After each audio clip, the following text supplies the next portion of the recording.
যে একজন উপদেষ্টা গতকাল পত্রিকা আমি গতকাল এসেছি লন্ডন থেকে আসার পরে আমাকে একজন সাংবাদিক জিজ্ঞেস করলেন যে গতকাল বা তার আগের দিন একজন উপদেষ্টা তিনি মন্তব্য করেছেন যে রাজনৈতিক দলগুলো এই অন্তর্বর্তীকালীন সরকারকে ব্যর্থ করার জন্য কাজ করছে। এটা একটা আমি মনে করি এটা একটা এই উক্তিটা উনি কি জন্য করেছেন, কিভাবে করেছেন, কোন প্রেক্ষিতে করেছেন আমি জানি না। এটার গভীরতা উক্তি উনি বুঝেছেন কিনা তা আমি জানি না, কিন্তু এটা কিন্তু অত্যন্ত একটা মারাত্মক একটা উক্তি।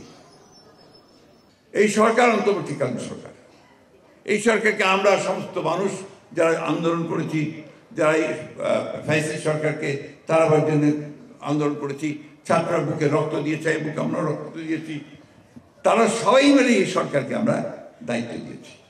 ওই সরকারকে দায়িত্ব দিয়েছি যে তারা আমাদের জন্য একটা পরিবেশ তৈরি করবে, এই রাষ্ট্রকে মোটামুটি ভাবে একটা নির্বাচনমুখী করে নির্বাচন দিকে নিয়ে গিয়ে নতুন একটা রাষ্ট্র করবার সুযোগ করে দেবে। এই জন্য আমরা সবাই তাকে সাহায্য দিয়েছি। বিশেষ করে আমরা বিএনপির তরফ থেকে প্রথম থেকেই তাদেরকে আমরা সমর্থন দিয়েছি, এখনো তাকে আমরা সমর্থন করে দিচ্ছি, এমনকি এই মুহূর্তেও তাদেরকে আমরা সমর্থন করছি। কেন আমরা চাই যে তারা কাজগুলো শেষ করে তারা আমাদেরকে জনগণকে তাদের প্রতিনিধি নির্বাচন করার সুযোগ করে দিয়ে তাদের পার্লামেন্ট, তাদের সরকার তৈরি করার সুযোগ করে দেবে। কিন্তু যেন এই কথা বলেন যে রাজনৈতিক দলগুলো অন্তর্বর্তীকালীন সরকারকে ব্যর্থ করার জন্য কাজ করছে, এটা অত্যন্ত মারাত্মক একটা অভিযোগ। আমি তীব্রভাবে প্রতিবাদ করছি এবং আমি মনে করি যে এই ধরনের উক্তিটা প্রত্যাহার করা উচিত। এবং আমি এটা মনে করে দিতে চাই যে দয়া করে রাজনৈতিক দলগুলোকে বা রাজনীতিকে আপনাদের প্রতিপক্ষ বানাবেন না। রাজনৈতিক দলগুলো আপনাদেরকে সহযোগিতা করছে, এটা রাজনৈতিক দলের দায়িত্ব। সেখানে আজকে যদি আপনি বলেন যে আমরা এটাকে ব্যর্থ করার চেষ্টা করছি, আমরা হাজারবার বলেছি, আমাদের চেয়ারম্যান বলেছেন, আমরা বলছি যে এই সরকার ব্যর্থ হওয়া মানে জনগণ ব্যর্থ হয়ে যাবে, আমরা ব্যর্থ হয়ে যাব, তাই না? তাহলে এই কথাটা ওনারা কেন বলবেন? আমার মনে হয় যে তিনি হয়তোবা এর গুরুত্ব বুঝতে পারেননি, অথবা এর প্রেক্ষিতটা বুঝতে পারেনি।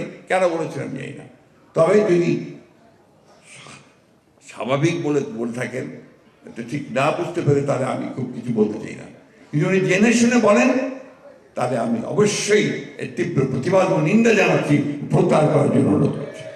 আমি যে কথাটা আগেই বলেছিলাম যে প্রতিটি মুহূর্ত আমাদের এখন সতর্কতার সঙ্গে পার হতে হবে, প্রতিটি কথা আমাদের এখন মেপে কথা বলা দরকার। আমরা এমন কোনো কথা বলবো না যা আমাদের এই যে বিজয় সেটাকে নষ্ট করে দেয়, অর্জন নষ্ট করে দেয়। আপনারা দেখছেন যে আজকে ফ্যাসিস্ট হাসিনা পালিয়ে গিয়ে ভারতে আশ্রয় নিয়েছে, ভারতে আশ্রয় নিয়ে সে তার মতো কাজ করছে। সে লন্ডনে একটা মিটিংও করেছে মধ্যে